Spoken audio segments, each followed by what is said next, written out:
வணக்கம் ஃப்ரெண்ட்ஸ், இது உங்கள் சாய்னிகா சமையல்.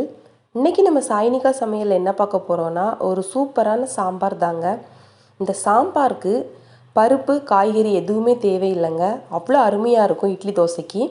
இந்த சாம்பார் எப்படி செய்யலாம் அப்படிங்கிறத பார்க்குறதுக்கு முன்னாடி நீங்கள் இன்னும் நம்மளோட சாய்னிகா சமையலை சப்ஸ்கிரைப் பண்ணலை அப்படின்னா மறக்காமல் சப்ஸ்கிரைப் பண்ணி வச்சுக்கோங்க.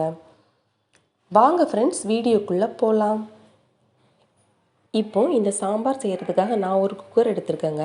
அதில் ஒரு 4 பச்சை மிளகாய் சேர்த்துக்கலாம். காரத்துக்கு இப்போ சேர்த்துக்கலாங்க. கூடவே ஒரு 6 பல் பூண்டை தோல் நீக்கிட்டு சேர்த்துருக்கிறேன். கூடவே ஒரு பெரிய சைஸ் பெரிய வெங்காயத்தை இந்த மாதிரி கட் பண்ணி சேர்த்துருக்கிறேன். கூடவே நான் இன்றைக்கி 3 தக்காளி பழம் சேர்த்துருக்கேங்க. இது எல்லாத்தையும் சேர்த்து நம்ம கொஞ்சமாக ஒரு அரை டம்ளருக்கு குறைவாக தண்ணி ஊற்றினா போதும்.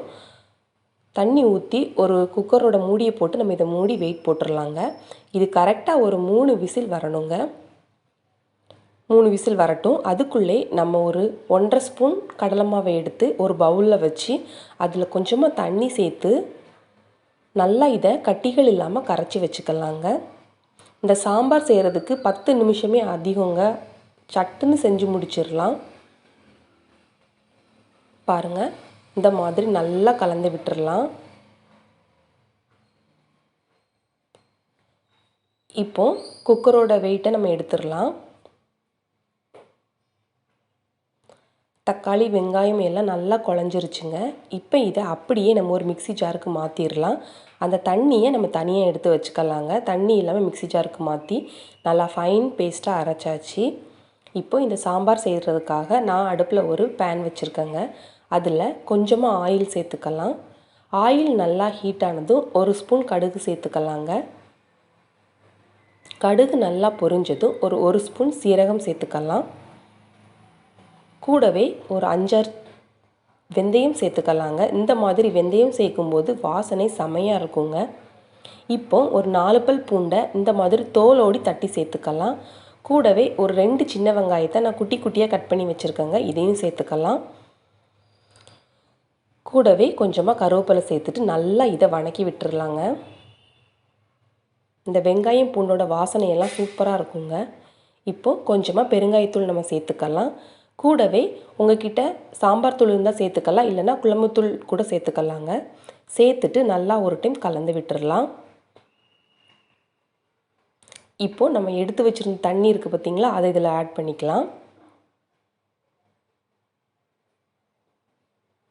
அந்த தண்ணியை ஊற்றிட்டு நம்ம நல்லா ஒரு டைம் கலந்து விட்டுறலாம். இப்போது நம்ம அரைச்சி வச்சுருக்கிற மிக்ஸை இதில் சேர்த்துடலாங்க. சேர்த்துட்டு நமக்கு எந்த அளவுக்கு தண்ணி வேணுமோ அந்த அளவுக்கு தண்ணி வச்சுக்கலாம்.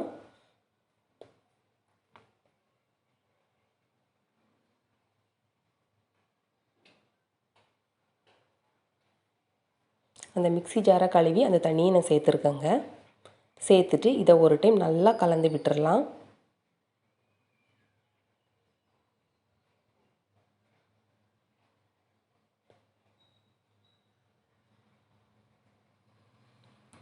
கூட கொஞ்சம் நான் தண்ணி வச்சுருக்கிறேன்.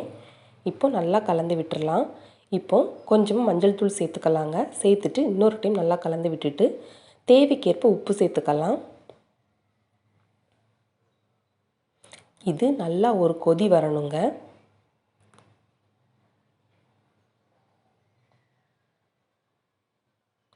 இப்போ உப்பு காரம் எல்லாம் கரெக்டாக இருக்கா நம்ம செக் பண்ணிக்கலாம். பாருங்கள், கொதிக்க ஆரம்பிச்சிருச்சு. இந்த டைமில் நம்ம அந்த கரைச்சி வச்சுருக்கிற கடலை மாவு மிக்ஸை இதில் சேர்த்துடலாம். இந்த மாதிரி கடலை மாவு சேர்த்து செய்யும்போது சாம்பார் நல்லா கட்டித்தன்மை கொடுக்குங்க. டேஸ்ட்டும் அருமையாக இருக்கும். இப்போ இது எல்லாத்தையும் சேர்த்து நல்லா ஒரு டைம் கலந்து விட்டுடலாம். நம்ம தண்ணி சேர்க்கணும் அப்படின்னா கடலை மாவு சேர்க்குறதுக்குள்ளே சேர்த்துடணுங்க. கடலை மாவு சேர்த்து கொதிச்சதுக்கப்புறமா நம்ம தண்ணி சேர்க்கக்கூடாது. பாருங்கள், நம்மளுடைய சாம்பார் நல்லா கொதிச்சிருச்சு. இந்த டைமில் நம்ம மல்லி இலை தூவி இதை இறக்கிடலாங்க.